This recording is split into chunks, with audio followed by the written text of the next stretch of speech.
वो देशद्रोही कहलाएगा। और प्रशासन पूरी तरह फेल हो गया है। सिर्फ तुष्टीकरण की नीति में ये प्रशासन लगा रहा। कोई भी वीआईपी आए सिर्फ उसकी सेवा में लगा रहा। हर व्यक्ति को आना चाहिए, जो नहीं आएगा वो पछताएगा, वो देशद्रोही कहलाएगा। हम यहाँ तो सनातन का परचम लहराने और अपनी गंगा मैया में डुबकी लगाने आए।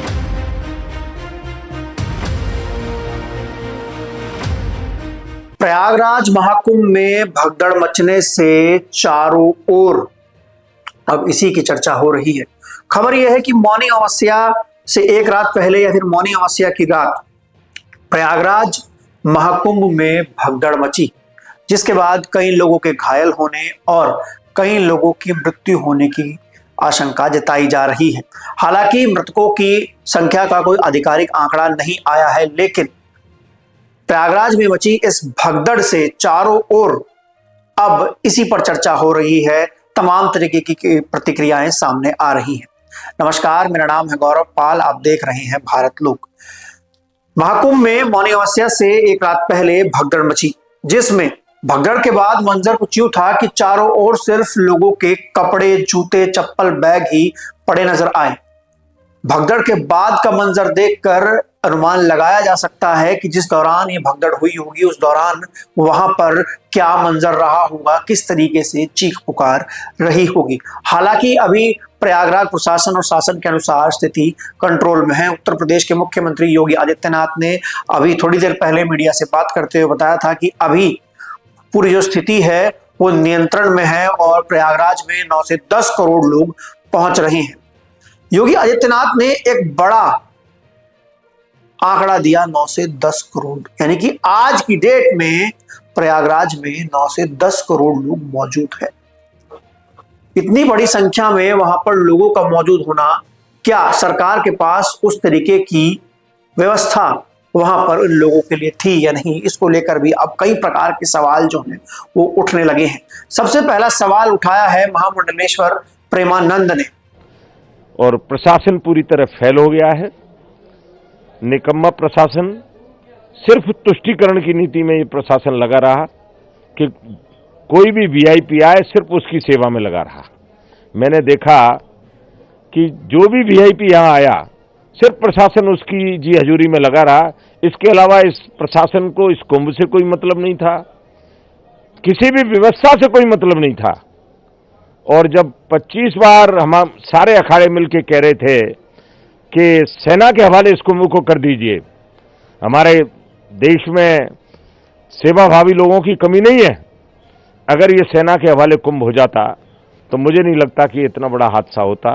बहुत दुख है, बहुत दुख है, बहुत। महामंडलेश्वर प्रेमानंद ने महाकुंभ में मची इस भगदड़ को लेकर सवाल उठाया है और उन्होंने कहा है कि जो पुलिस प्रशासन है वो सिर्फ वीआईपी गेस्ट और वीआईपी कल्चर में व्यस्त था, वीआईपी को स्नान करा रहा था, उसको आम जनता और आम लोगों की कोई चिंता नहीं थी, वो आम लोगों के लिए कोई व्यवस्था नहीं कर रहा था।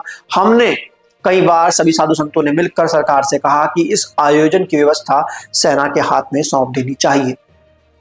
महामंडलेश्वर के इस बयान के बाद उत्तर प्रदेश सरकार के उन दावों पर अब सवाल उठ रहे हैं जो कि उन्होंने मीडिया, पीआर और टीवी चैनलों पर किए हैं कि प्रयागराज महाकुंभ में इतनी बेहतरीन व्यवस्था की गई है, 15,000 करोड़ रुपए खर्च किए गए हैं। तो वहीं दूसरी ओर लोक गायिका नेहा राठौर का भी एक बयान सामने आया है, जिसमें नेहा राठौर इस भगदड़ के लिए और इस भगदड़ में हुई मौत के लिए सीधे सीधे तौर पर उत्तर प्रदेश सरकार और योगी सरकार को जिम्मेदार ठहरा रही है। और नेहा राठौर कह रही है कि इस बद इंतजामी के लिए सिर्फ और सिर्फ सरकार जिम्मेदार है। साथ ही साथ बागेश्वर बाबा का भी एक बयान जो है वो वायरल हो रहा है, जिसमें लोग बागेश्वर बाबा से कई प्रकार के सवाल पूछ रहे हैं। पहले हम आपको बागेश्वर बाबा का वो बयान सुनाते हैं, उसके बाद उस पर आ रही प्रतिक्रिया जो है वो आपको बताते हैं।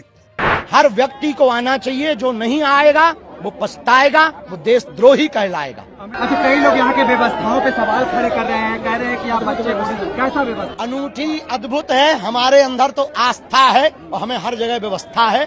और भारत के जितने लोग आ रहे हैं जिनके अंदर विरोध का कीड़ा नहीं है, उन्हें व्यवस्था और आस्था नजर आ रही, पर जिनके अंदर आस्था नहीं है उन्हें अव्यवस्था नहीं। हम यहाँ व्यवस्था लेने थोड़ी आए हैं, कई लोग कह हम रहे हैं यहाँ तो सनातन का परचम लहराने और अपनी गंगा मैया में डुबकी लगाने आए। कई लोग कह रहे हैं कि गंगा में डुबकी लगाने से बागेश्वर बाबा का ये बयान मौनी अमावस्या से एक दिन पहले का है, जहां पर बागेश्वर बाबा यानी कि धीरेन्द्र शास्त्री महाकुंभ में स्नान करने के लिए पहुंचे और वहां पर उन्होंने कहा कि जो लोग कुंभ में स्नान करने नहीं आ रहे हैं वह लोग देशद्रोही हैं।